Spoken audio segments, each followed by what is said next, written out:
ada sosok perempuan, sosok kuntilanak seperti pada umumnya, dan dia menunjuk ke arah samping saya. Lihat, lihat, lihat. Saya kaget, langsung saya lompat dari kasur. Kebetulan depan kasur ada lemari, saya nyender, dan yang benar itu ada sosok pocong di samping saya. Dan sosok pocong itu tiba-tiba berbalik. Sosok pocong itu masih ada kapasnya, masih lengkap semua segala macam. Dan saya mengenali sosok tersebut. Siapa, Mas? Sosok itu saya.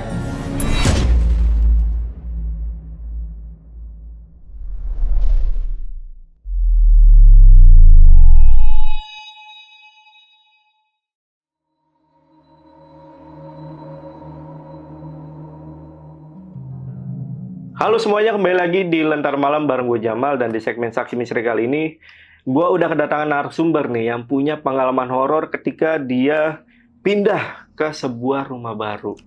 Nah, kita sapa dulu aja di sini udah ada Mas Linggar. Mas Linggar, apa kabar, Mas? Baik, Mas Jamal. Baik ya, Mas ya? Baik, Mas. Mas, ini Mas Linggar pindah dari tahun berapa nih, Mas? Saya pindah ke sana tuh di tahun 97 akhir, Mas.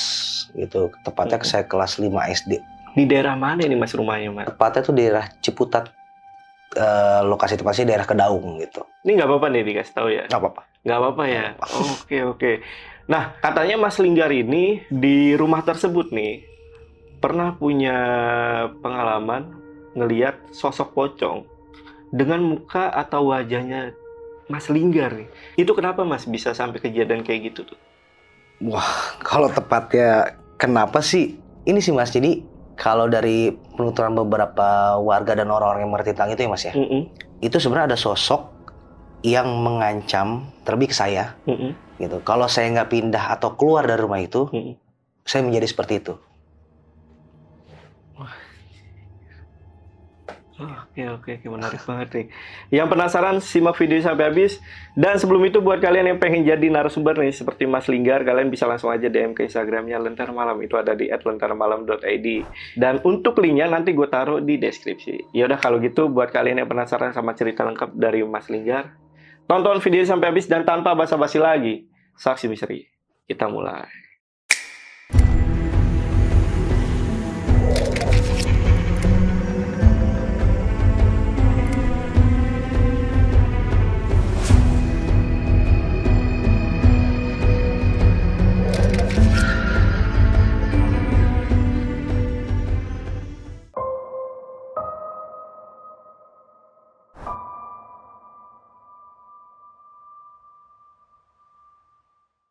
Oke, jadi waktu itu tepatnya tahun 97 akhir, Mas.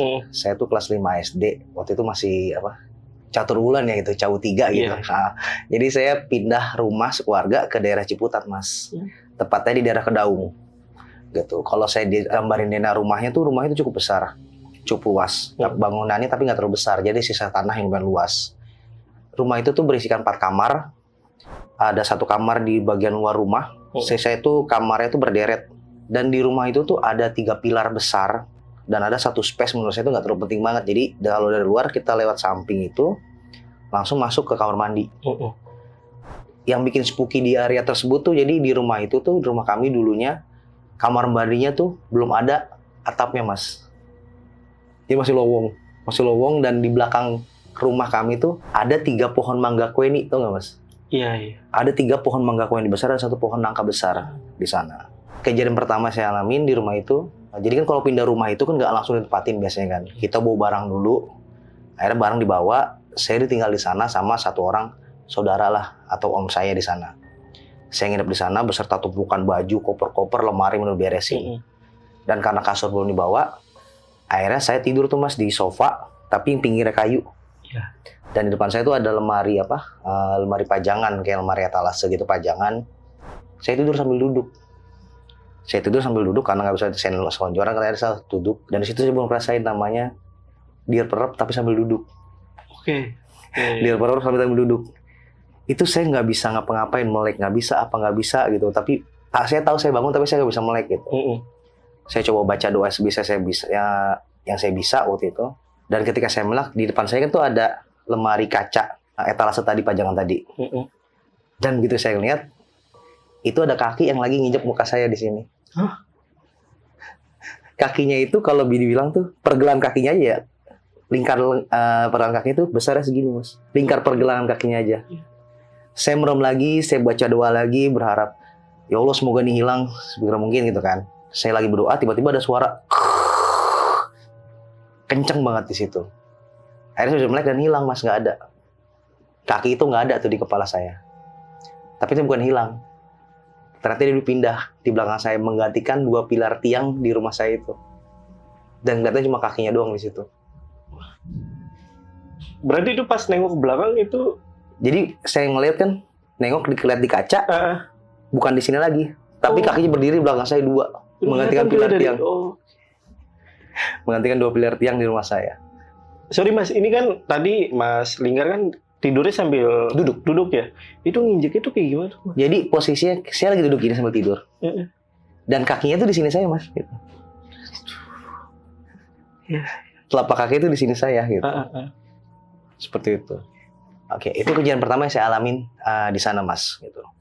Sebenarnya banyak lagi rentetan kejadian, tapi ya cuma kejadian-kejadian kecil lah, kayak contoh saya ngeliat apa gitu. Tapi kejadian ekstrim berikutnya yang saya alamin ketika saya masuk di bangku SMP. Ini semua berawal dari mimpi.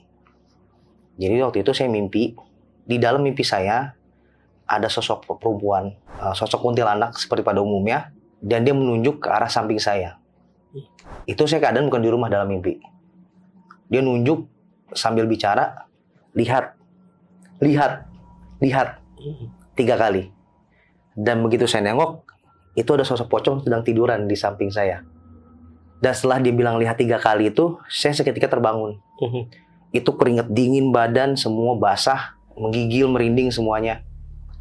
Dan seketika saya sadar, sosok kuntilanak itu ternyata benar ada di depan pintu saya. Dengan posisi sama menunjuk ke samping saya, di kamar saya. Sambil mengulangi kata-kata yang di mimpi tadi. Lihat. Saya kaget, langsung saya lompat dari kasur. Kebetulan depan kasur ada lemari. Saya nyender, dan ternyata benar itu ada sosok pocong di samping saya. Dan sosok pocong itu tiba-tiba berbalik. Sosok pocong itu masih ada kapasnya, masih lengkap semua segala macam. Dan saya mengenali sosok tersebut. Siapa mas? Sosok itu saya.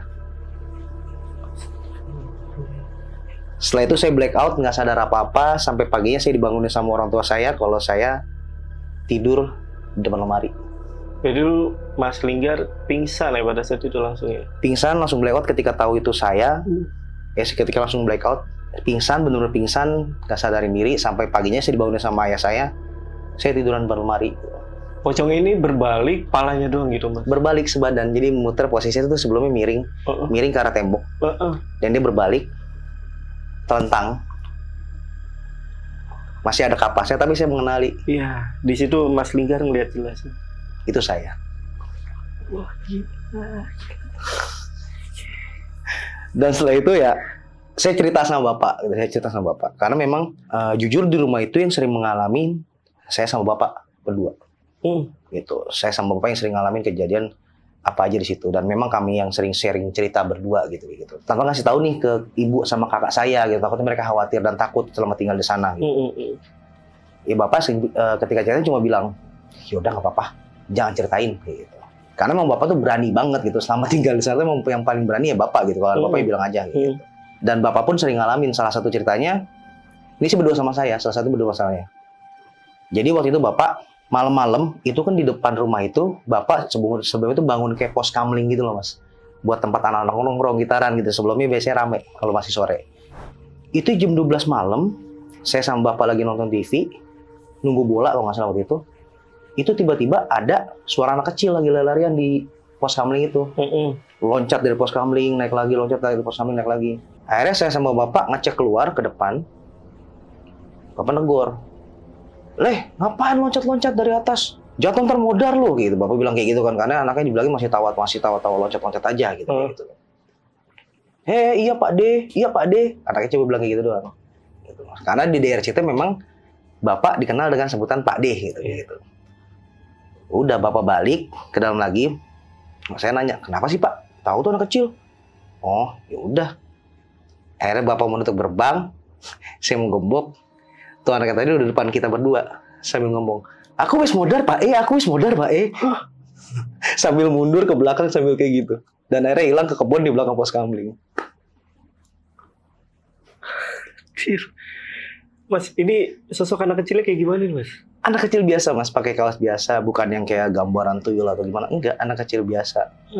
Cuma pas di depan gerbang dia sambil ngomong kayak gitu, aku wis modar Pak aku wis modar Pak sambil mundur-mundur. Ngilang. Sambil ngilang. Pada saat itu tuh Mas Linggar gimana tuh perasaannya? Speechless, dan akhirnya udah diem gak bisa gembok gerbang. Akhirnya bapak, udah sini bapak gembok, udah yuk. Akhirnya bapak narik saya buat masuk ke dalam rumah. Udah sana tidur. Bapak biasa aja? Biasa aja. Salut.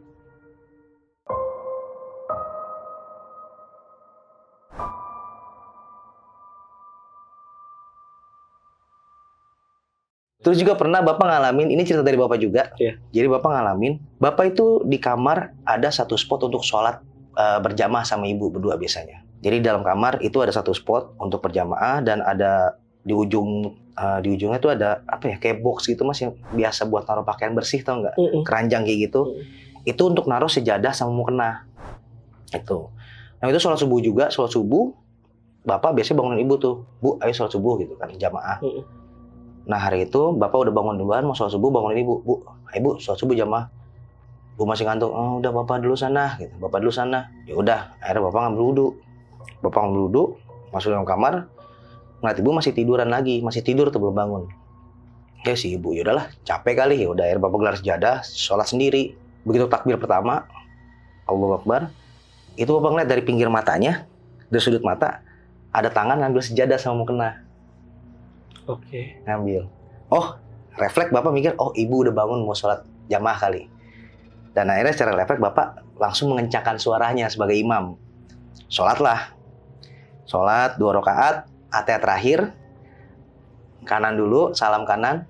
Begitu salam kiri, bapak ngeliat ibu lagi tiduran di kasur masih. Ibu masih tidur di kasur. Bapak langsung, ya Allah, tadi siapa ini sholat?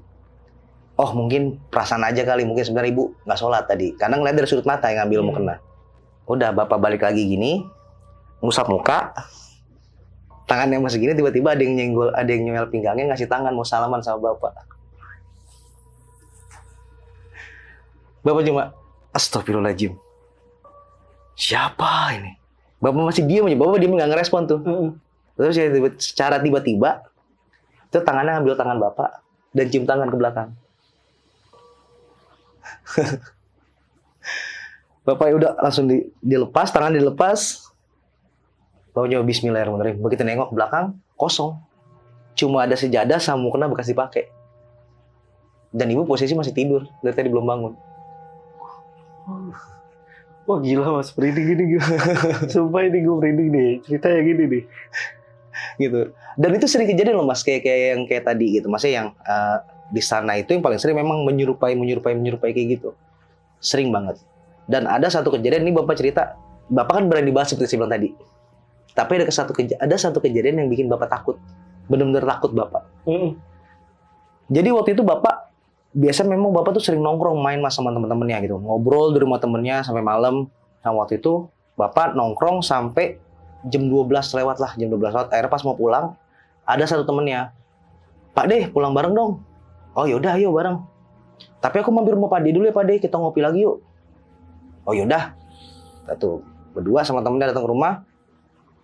Si Bapak ngobrol sama temennya berdua. Tengah-tengah ngobrol, bentar ya, saya bikinin kopi dulu ke dapur. Oh iya ada Pak De gitu. Bapak ke dapur bikin kopi. Pas mau balik, itu Bapak ngeliat tiba-tiba temennya ada 2 orang. Sosok yang sama. Berdua duduk berdampingan di bangku balai bambu gitu. Tapi nggak saling ngobrol, ngadep depan. Tapi 2 orang yang sama. Duduk berdampingan. Bapak ngeliat, astagfirullahaladzim. Bapak mau balik lagi ke dapur tuh. Bapak balik lagi ke dapur sambil istighfar. Tiba-tiba temennya, Pak De, mana kopinya? Udah di samping Bapak. Ditungguin dari tadi Pak De. Oh, yaudah tunggu aja depan, terus anterin. Kita bilang gitu kan. Akhirnya temennya itu datang lagi ke depan, keluar. Dan duduk lagi berdampingan dengan orang yang tadi. Tapi nggak saling ngobrol lah, tetap nggak saling ngobrol. Akhirnya Bapak jalan, pas dekat pintu, Bapak diam dulu, terus bapak ngapain pak? Saya tanya gitu kan. Bapak cuma berdoa leh. Ya Allah, tolong teman saya yang bukan yang asli, tolong hilangkan dari sini. Saya nggak mau dia ganggu istri sama anak saya. Setelah berdoa kayak gitu, tiba-tiba satu temennya berdiri dan langsung hilang gitu aja. Oh alhamdulillah, ya udah berarti yang palsu atau yang bukan beneran udah hilang. Udah akhirnya bapak ke depan lagi ngasih kopi, ngobrol berdua sama temennya lagi. Saya tanya, bapak nggak bilangin temennya? Enggak lah, tertakut. Bapak bilang gitu kan. Terus, tapi belum selesai leh, kata bapak. Setelah habis kopinya temennya bilang, "Yowes Pak De, aku pulang ya." Ya udah pulang sana, udah malam. Udah, temennya berdiri sambil ngomong, "Hati-hati ya Pak De." Loh, kok saya hati-hati? Sampai lo hati-hati mau pulang? Iya Pak De gitu. Temennya bilang kayak gitu. Nggak lama temennya jalan tanpa perlu buka gerbang. Temennya lewat gitu aja dari gerbang itu. Sambil nengok ke bapak dan bilang, "Kita berdoa nggak ada yang asli Pak De." Dan besoknya baru ketahuan ternyata temennya nggak ikut sama bapak pulang. "Enggak Pak De, orang aku bawa motor. Pak De pulang sendiri." Temennya bilang gitu.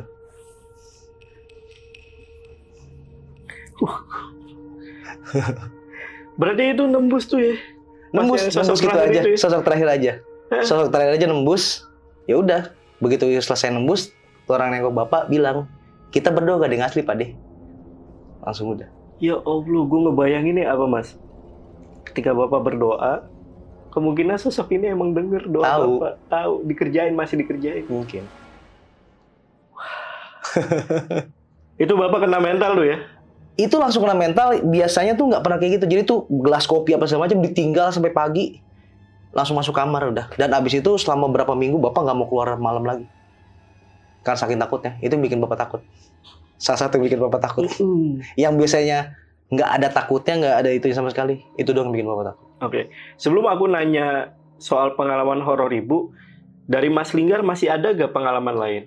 Pengalaman lain salah satunya ya paling ketika saya sholat sih. Saya sholat dulu pas zaman SMA ketika mau UAN. Itu biasanya jadi apa tuh? Jadi mulai religius lah. Gitu kan, biar nanti bisa lulus segala macam. Nah itu saya mau sholat tahajud. Saya minta titip pesan sama nenek karena nenek ikut tinggal bareng kita di sana. Oh ada nenek juga. Ada nenek, nenek ikut tinggal bareng. "Nek, nanti tolong bangunin mau sholat tahajud." "Oh yaudah," kata nenek. Tapi nenek mesen ya, kata nenek bilang gitu. "Kenapa?" "Kalau pas mau sholat tahajud, pas mau ambil wudhu, pintu kamarnya tutup, jangan dibuka." Nenek mesen kayak gitu. "Oh yaudah," gitu. Saya nggak gubris lah, saya nggak bikin gimana. Dan begitu dibangunin, saya ngambil wudhu, saya lupa, saya nggak tutup pintu. Akhirnya saya ambil wudhu, sholat tahajud lah 2 rakaat. Udah mulai gak enak tuh, perasaan udah mulai gak enak segala macam. Tapi gitu, begitu sholat, At-Tahiyat terakhir, ini perasaan udah ada yang ngikutin di belakang nih awalnya. Cuma udahlah. Kan memang biasa dengar kalau sholat tahajud itu biasanya banyak cobaannya lah. Sholat At-Tahiyat terakhir, saya nengok ke kanan, begitu nengok ke kiri, itu ada sosok pocong lagi begini di belakang saya, samping saya. Jadi mukanya depan sama saya, jaraknya cuma ya nggak sampai sejengkal lah mas. Udah setelah itu saya cuma astagfirullahaladzim, nggak bisa ngomong apa-apa. Ya udah, saya cuma nunduk, saya lipat sejadah, saya taruh, saya keluar, tapi dengan tetap sosok pocong itu masih ada di situ dengan posisi yang sama. Saya tutup pintu, udah langsung kabur. Nggak pindah, posisinya masih sama. Jadi posisinya kayak orang ruku, tapi sambil nengok gini mas gitu.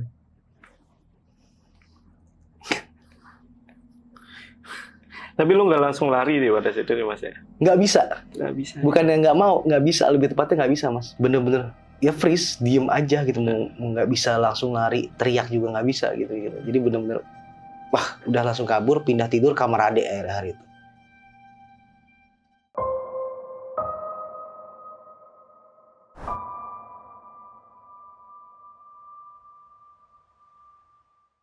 Yang sering banget sih saya ngalamin, nggak tahu sih ya. Jadi ketika saya tidur, mimpi entah setengah sadar gitu. Saya kebangun, itu saya tidur dibangun di rumah saya, di kamar saya. Tata letaknya sama seperti kamar saya. Tapi begitu saya buka pintu, itu kayak bukan rumah saya. Layoutnya sama seperti rumah saya. Tapi itu posisinya kayak keramik, kayak contoh keramiknya. Ubinya itulah, ubinya kalau zaman saya itu udah keramik. Tapi kalau di mimpi saya itu atau yang setengah sadar saya itu masih kayak apa ya? Bukan ubin keramik. Tahu nggak yang kayak buat taplak meja itu yang di bawah, buat alas ubin. Nah itu kayak gitu. Sama kayak gitu. Saya ngeliat anak-anak kecil lari segala macem. Ada ibu-ibu, ada seorang ibu yang lagi nyuruh anaknya mandi, nyuruh anaknya makan, kayak gitu. Dan itu berulang kali. Mimpi itu seperti itu. Mungkin bisa saya simpulin nih ketika ngobrol beberapa orang, itu kayak saya dibawa flashback ke masa lalu, ke rumah itu di masa sebelum saya tinggal gitu. Iya. Rumahnya masih besar pada saat yang ada di flashback itu? Masih. Besar juga? Masih besar. Posisi masih sama. Kalau untuk ibunya Mas Linggar, punya pengalaman juga gak? Ibu ada. Jadi ibu itu di sana tuh dia jualan lauk matang sama menu sarapan mas kayak nasi uduk gitu segala macem. Gitu. Dan setiap pagi ibu pasti udah bangun. Setiap sholat subuh ibu udah bangun untuk mempersiapkan dagangannya lah. Dan ibu tuh punya tamu langganan yang biasa, ya saya pun udah tahu kebiasaan dia tuh kalau situ ngapain. Gitu. Seorang bapak kurang lebih kisaran umur 50 sampai 60 tahun. Jadi asal datang ke sana, bapak itu tuh selalu mesen makanan yang sama. Ketan yang pakai kelapa gitu, terus sama bakwan atau bala-bala sama tahu isi. Itu dia pasti bawa piring, ngambil piring kecil, ditaruh makanan itu semua, disiram sambal kacang, sama minumnya tuh teh tawar hangat. Selalu seperti itu karena udah saking langganannya, itu sampai nggak perlu minta lagi sama ibu piring kecil, langsung ngambil piring, langsung ngambil makanan, duduk makan, tertinggal bayar kayak gitu. Selalu seperti itu. Terus satu momen pernah ibu kalau nggak salah cerita, ini hari Rabu kata ibu gitu. Hari Rabu, ya seperti biasa ibu lagi goreng-goreng segala macam. Tuh bapak datang langsung ambil piring, ngambil gorengan, ngambil tahu, sama ngambil ketan, ngambil teh, makan, sambil ngobrol-ngobrol dikit-dikit sama ibu. Terus tiba-tiba dari musola kedengeran, innalillahi wa inna ilaihi raji'un, telah meninggal dunia bapak ini bin ini segala macam. Ibu tiba-tiba, astagfirullahaladzim, itu bukan bapak itu ya? Pas nengok tiba-tiba bapak itu udah nggak ada. Cuma tinggal piring sama gorengan, bekas gorengan dimakan, sama tehnya udah diminum. Jadi yang beli itu bapak yang di enon sama musola. Masjid itu? Iya. Musola itu ya? Dan kejadian itu berlangsung selama 7 hari berturut-turut. Hah? Selama 7 hari berturut-turut tuh selalu ada setiap jam yang sama kedatangan bapak itu tuh ada bekas piring dan gelas belimbing, tahu gelas kaca belimbing bekas teh. Itu selalu selama 7 hari berturut-turut. Dan di hari terakhir, hari ke-7 ibu bilang, Pak, kalau mau makan, kalau mau datang aja gitu. Tapi jangan ganggu saya sama dagangan saya ya. Ibu cuma bilang gitu, terus tiba-tiba ada yang kayak nyautin sambil apa ya, menggumam gitu. Itu doang, itu suara bapak-bapak itu. Dan setelah itu udah nggak pernah datang lagi. Bentar Mas, ini berarti di 7 hari berturut-turut itu, si bapak ini datang. Iya, pokoknya datang lagi gitu. Iya. Datang kayak beli gitu. Nggak kelihatan sosoknya, cuma pasti tiba-tiba ntar ada bekas piring itu sama bekas gelasnya. Tahu-tahu ada aja gitu. Ada aja. Oh, oke, paham. Kukira datang lagi, tapi tahu-tahu ada itu aja ya. Sosoknya nggak kelihatan, tapi selalu ada bekas piring sama gelas belimbing yang berisikan bekas teh tawar hangat, sama bekas ada sambal kacang di piring itu. Padahal ibu nggak lagi layanin itu ya? Nggak pernah. Gokil juga tuh pengalaman ibu. Iya. Gitu. Memang rumah itu ya nggak tahu sih, mungkin ini salah satu penyebabnya ya. Salah satu penyebabnya kenapa rumah itu bisa seperti itu gitu. Jadi saya bilang tadi kan saya tinggal di sana tuh mulai dari tahun 97. Saya kelas 5 SD. Dan saya SMA 2004-2005 kalau nggak salah, itu rumah direnovasi. Total, sama bapak direnovasi total. Dan ketika proses renovasi itu, ada tukang dan mandor yang menemukan 4 bangkai ayam cemani di beberapa titik di rumah itu. 4. Dan anehnya lagi, kan saya bilang tadi, saya tinggal di sana dari tahun 97 sampai tahun 2004 tuh baru dibongkar semuanya. Bangkainya masih utuh. Baru pengen nanya, kok bisa tahu? Ternyata emang masih utuh. Masih utuh, cuma apa sih kayak kain bungkusannya yang lapuk. Masih utuh, cuma ada bekas kayak digorok di leher atau disayat di lehernya. Cuma disayat di lehernya, udah gitu. Nggak ada, mohon maaf ya, nggak ada binatang-binatang yang dari dalamnya. Baunya juga nggak ada. Harusnya mah kalau udah Ya, cara logika kan selama bertahun-tahun itu Iya, pasti itu kan udah nggak ada, Mas. udah nggak ada. Itu masih utuh. Ya mungkin itu salah satu penyebabnya ya, mungkin sih. Oke. Ini salah satu penyebabnya yang bikin rumah itu seperti itu gitu. Tapi keluarga Mas Linggar nggak pernah nyari tahu nih sama orang yang sebelumnya Oke, itu punya rumah tersebut gitu. taunya sih dari beberapa warga sekitar ya. Oke. Taunya dari beberapa warga sekitar, ini pendapat dari beberapa warga sekitar yang si empunya rumah dulu Mm-mm. mungkin pengen apa ya, belajar, kalau boleh bilang kayak ilmu atau kepercayaan lain Mm-mm. gitu. Sampai akhirnya tuh dia nanam ayam itu untuk menyimpan sesuatu di sana. Pan apa tuh, Mas? Menyimpannya sih nggak tahu, tapi ada sosok yang menjaga sesuatu yang disimpan dia itu. Oke. Dan sosok itu mengganggu salah satunya saya dan keluarga di situ. Gitu. Dan indikasi yang saya bilang tadi, saya ngeliat pocong terat itu saya, itu ancaman, lu kalau nggak pergi dari sini, Mm-mm. lu jadi itu. Gitu. Seperti itu. Jadi ancamannya seperti itu. Dan ya alhamdulillah keluarga saya dan saya sendiri udah nggak menempati rumah itu sih. Rumah itu sudah kita jual dan dibeli sama orang lain gitu. Jadi udah orang lain menempati lah, kita udah nggak tinggal di situ lagi sekarang, Mas. Gitu, Mas.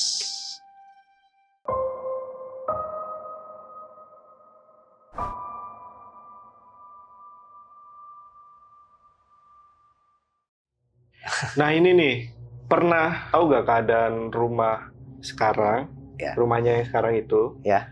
Terakhir Mas dengar kabarnya itu kayak gimana gitu? Kebetulan saya masih suka ngelewatin rumah itu ya. Masih suka ngelewatin rumah itu. Dan kondisinya tuh rumah itu luas. Tadi saya bilang rumah itu cukup luas. Iya. Dan ada kamar yang di depan beserta garasi. Itu sudah disekat dari yang punya rumah yang sekarang ya. Mm-mm. Dan itu dibiarkan terbengkalai parah sekali sampai sekarang. Itu bagian depan situ udah ada ilalang tumbuh di dalam, tembok hancur, berdebu, udah nggak ada menepati. Jadi keluarga yang punya sekarang itu hanya menepati bagian belakangnya saja. Kenapa Mas? Karena mereka pun masih mengalami hal-hal aneh, Mas. Hah? Pernah nanya gitu, Mas Linggar? Pernah diceritain sama mereka. Sorry, Mas Linggar itu pindah tahun berapa tuh? Saya pindah kurang lebih tahun 2014 2015 saya pindah dari sana. Tepatnya ya. Ya. Pindah tuh ya. Dan saya kemarin sempat ngobrol sama teman-teman saya masih di sana dan juga yang menempati rumah di sana sekarang gitu. Kurang lebih baru tahun 2022 kemarin saya baru dengar ceritanya lagi. Iya. Yang dengar apa Mas? Yang Mas dengar? Jadi wah, kalau menurut saya malah itu saya udah seperti itu, tapi mereka ternyata jauh lebih ekstrim mengalami gangguannya, Mas. Jadi mereka tuh menempati rumah berikutnya itu adalah sekeluarga beranggotakan 4 orang. Jadi ada bapak, ibu, dan 2 orang anak, cewek dua-duanya, gitu. Dan masih kecil-kecil. Pas pindah ke sana itu, kalau dari cerita mereka yang paling kecil aja tuh umur 5 tahun. Yang besar sih ya baru masuk kelas 2 SD kalau nggak salah. Dan yang paling sering mengalami gangguan ini anak-anak mereka justru. Diceritain sama mereka tuh, cerita pertama, mereka waktu itu si bapak sama kakaknya ini setiap sore tuh ya memang keluar gitu, nggak tahu kemana gitu keluar. Jadi tinggal di rumah itu cuma ibu sama adiknya yang paling kecil. Gitu. Dan itu berulang. Saya emang sering setiap sore tuh keluar, nggak tahu kemana deh gitu, nggak tahu, mereka sih nggak cerita. Cuma setiap maghrib nih anaknya paling kecil mainin bedak di kamar sampai mukanya cemong putih gitu, Mas. Ditanya sama ibunya, "Dek, ngapain sih main bedak sampai cemong kayak gitu?" "Iya, mah, biar mirip sama temen aku." Dan itu berulang, Mas. Ya udah, sama ibunya dicuci muka. Besoknya maghrib lagi, tuh anak main bedak lagi sampai cemong lagi. Udah, dicuci mukanya lagi. Di hari ketiga, mungkin sekarang udah kesel kali ya berturut-turut, ibunya ngeliat kayak gitu marah-marah. "Udah dibilangin adek jangan main bedak mulu." "Iya, ma, maaf, ma," gitu. "Cuci muka sana, nggak mau anterin." "Iya, ma." Akhirnya tuh anak kalau di kamar mandi. Si ibunya mau ngambil anduk. Anduknya tuh dari posisi ruang tamu. Jadi kalau keluar kamar, ke kamar mandi ke arah kiri, kalau ke ruang tamu ke arah kanan. Ngambil anduk. Pas ngambil anduk, mau ke kamar mandi, otomatis ngeliatin kamar dia lagi dong. Pas ngeliatin kamarnya, dia ngeliat anaknya lagi mainin bedak lagi. "Astagfirullahaladzim, si adek main bedak lagi." Kamu rasa kesel, langsung jalan ke kamar. Tuh anaknya mukanya langsung dilapin tuh pakai anduk. Tuh anaknya ngelawan. Ibunya udah kesel, digebukin tuh pantatnya. Dia bilangin jangan main bedak gitu. Terus tiba-tiba dari pintu, "Mah, bedaknya anduknya mana? Mataku pedes, Mah." Anaknya depan pintu kucing-kucing mata, "Mah, anduknya mana? Mata dia pedes nih, Mah." Ibunya kaget, "Hah? Anduknya dibuka, kosong. Cuma ada bekas anduk dan makeup di muka." Itu sosok yang menyerupai itu ya, yang memang sering ada di rumah. Sering, dan mereka tuh yang sekarang ini sering mengalami itu sosok menyerupai, Mas. Dan yang paling kecil itu sering banget. Terus yang kedua, kejadian yang mereka ceritain ke saya, ini momennya di bulan puasa, tapi nggak tahu tahun berapa, momen bulan puasa. Jadi mereka tuh kalau buka puasa mereka tuh duduk di meja makan, mau makan di meja makan. Tapi meja makan tuh yang mepet ke tembok, Mas. Jadi meja makan, tapi yang isinya cuma bisa 4 orang. Nah, jadi mereka duduk makan. Pertama dipanggil tuh kakaknya, "Kak, buka puasa, bangunin adek." Gitu. Adek kan lagi tidur, nggak mau bangun. Udah. Tapi akhirnya lama-lama adek bangun tuh duduk. Jadi adek duduk samping mamanya, di sini bapaknya, kakaknya di sini. Makan atau buka puasa? Makan, buka puasa. Si adek diledekin nih sama bapaknya, "Kamu ini puasa enggak? Makannya banyak banget gitu kan. Tuh kakak kamu puasa tuh." Kakaknya kayak nyadar ya keanehan nih, karena ketika makan kakaknya ngeliatin adiknya, tiba-tiba adiknya sambil makan sambil nengok, sambil senyum ngeliat kakaknya. Makan lagi, ngeliat kakaknya lagi sambil senyum gitu. Kakaknya, "Kenapa sih ini adik?" gitu. Makan, terus bapaknya ngingetin, "Kak, kalau udah selesai makan, sholat maghrib dulu sana." "Oh iya ya," gitu. Akhirnya kakaknya mau jalan ke kamar, ngelewatin kamar orang tuanya, di mana tempat tidur adiknya gitu. Adik juga tidur situ. Begitu lewat, ada yang manggil, "Kak." Begitu nengok, ada yang ngomong, "Kak, itu yang di meja makan bukan aku, Kak." Hah? Kakaknya kaget, nengok ke belakang, itu yang di meja makan. Ngeliat kakaknya sambil. Kakaknya langsung ke kamar mandi, ngambil wudhu, langsung sholat, tutup pintu, baca Quran gitu, nggak mau keluar. Sampai akhirnya bapaknya manggil, nyuruh keluar gitu. "Kak, ayo Kak, keluar Kak, jangan kamar aja," gitu. Begitu dia buka pintu, adenya dari kamar orang tuanya itu masuk ke kamar dia. "Kamu kenapa deh?" gitu. "Kamu kenapa deh?" gitu. "Itu tadi siapa?" gitu. Adek cerita, "Aku juga nggak tahu Kak. Tadi aku tidur, terus aku dibangunin suruh ikut buka puasa. Tapi pas aku bangun, aku mau ke meja makan, aku udah lihat aku lagi jalan ke meja makan." Kata adeknya gitu. Berarti si adeknya ngelihat prosesi sosok ini tuh. Iya. Duduk meja makan. Duduk di meja makan dan makan bahkan. Iya. Si adeknya ini memperhatikan lama berarti ya. Sampai akhirnya kakaknya lewat baru dia bilang kalau yang di meja makan itu bukan aku. Waduh, gila. Itu saking ya apa ya? Jadi kayak kalau dengar cerita mereka jadi kayak ada trust issue sendiri. Ini beneran dia apa bukan gitu, karena terlalu sering gitu. Terlalu sering gitu. Dan bahkan bukan cuma keluarga itu aja, ada sih satu kejadian apa sih agak lucu sih gitu, agak lucu. Jadi apa tuh, gimana?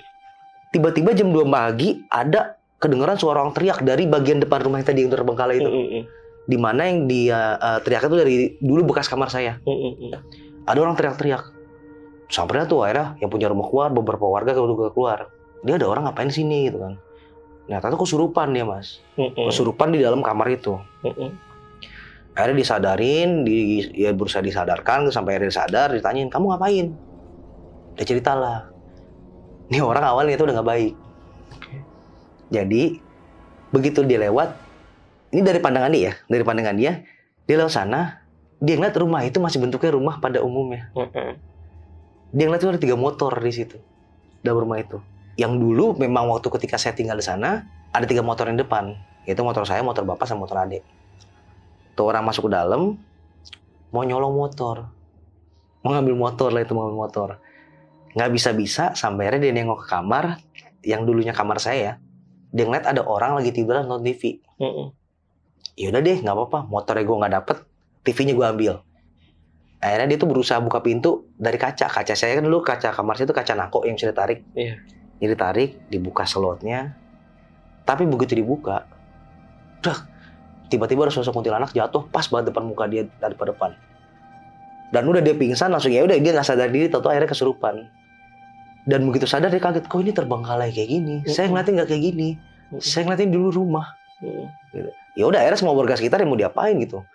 Mau dikasusin nggak bisa segala macam, ya malah kesian akhirnya. Oh. Malah kesian akhirnya tuh orang niatnya mau maling, malah kayak gitu. Ya udahlah sana, pulang aja sana. Udah awas jangan kayak gitu lagi. Gitu. Gue kira pasti sadar digebukin langsung.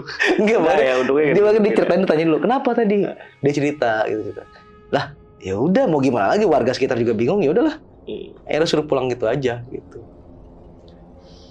Sosok yang menyerupai itu banyak banget ya. Sosok yang menyerupai memang banyak banget gitu. Jadi bukan yang apa ya, pernah juga kayak ngeliat sosok mungkin pocong, kuntilanak, cuma ya sekelebatan gitu aja Mas gitu. Cuma yang bikin lebih ngeri dan takut di sana tuh sosok-sosok tersebut gitu. Makanya yang bikin kita bingung, ini siapa gitu, ini siapa, kayak gitu. Nah, pada saat warga Mas Linggar ini renovasi dan ketemu ayam cemani itu ya, itu dibuang atau diapa ini? Akhirnya kita nanya sama warga sekitar yang mengerti. Ya udah sama mereka dibuang. Terus sama bapak emang udah buang aja, ngapain sih takut-takut? Bapak gitu, karena memang bapak orangnya ya seslow itu gitu. Udah buang aja, buang. Ya maksudnya tapi dari beberapa kayak nenek gitu, tanya dulu, takutnya ntar kenapa-napa kalau kita buang gitu kan. Iya. Akhirnya nanya sama beberapa warga sekitar yang mungkin mengerti, ya udah akhirnya diputusin untuk itu dibuang aja gitu. Dibuang aja gitu ya? Dibuang aja. Bukan dibakar atau diapa ya? Enggak, dibuang. Tapi dibuangnya di mana nggak tahu saya juga. Nah itu dia tuh. Tapi kenapa sosok yang ada di situ tuh malah nggak hilang gitu?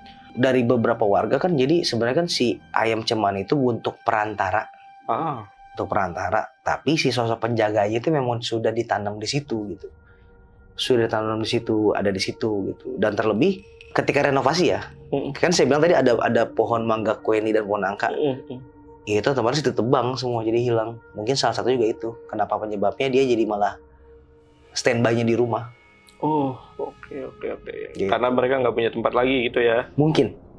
Tapi barang yang disimpan sama si penghuni sebelum keluarga Mas Linggar ya sampai sekarang nggak tahu? Nggak tahu. Dan salah satu cara untuk menghilangkan itu harus si yang nanemnya yang nyabut. Gitu. Ataupun ya selesai perjanjiannya seperti itu mungkin. Gitu. Tapi masalahnya si orang ini sudah nggak ada. Sudah meninggal dunia. Dan nggak tahu harus siapa yang mencabut ataupun menyelesaikan perjanjiannya, seperti itu. Berarti masih jadi misteri nih ya rumahnya ya? Masih jadi misteri karena ya jujur sampai kita pindah pun itu nggak tahu memang apa yang disimpan di sana, itu nggak tahu. Itu nggak tahu, dan tujuannya apapun nggak tahu gitu. Karena sebelumnya ya dia pun menempati tempat itu keluarga juga. Ya kalau mau maksudnya buat membahayakan atau mencelakakan orang yang tinggal di sana, nggak mungkin, masa keluarga sendiri sih. Iya. Gitu sih. Ini Mas, waktu bokap beli rumah itu harganya murah gak sih? Gimana ya? Mungkin termasuk murah sih Mas, termasuk murah juga untuk skala luas seperti itu ya. Skala seperti itu dengan surat-surat yang lengkap. Gitu. Dan bangunan yang ya mungkin ya belum dibilang bangunan yang bagus-bagus banget sih, cuma sudah cukup lah gitu, sudah cukup. Itu termasuk yang murah sih sebenarnya. Gitu. Tapi alasan pindah bukan karena ada gangguan? Enggak sih, sebenarnya bukan. Ya memang kami ketika tinggal sana pindah pun bukan karena udah nggak kuat dengan hal-hal itu gitu ya, memang karena ya mau pindah aja.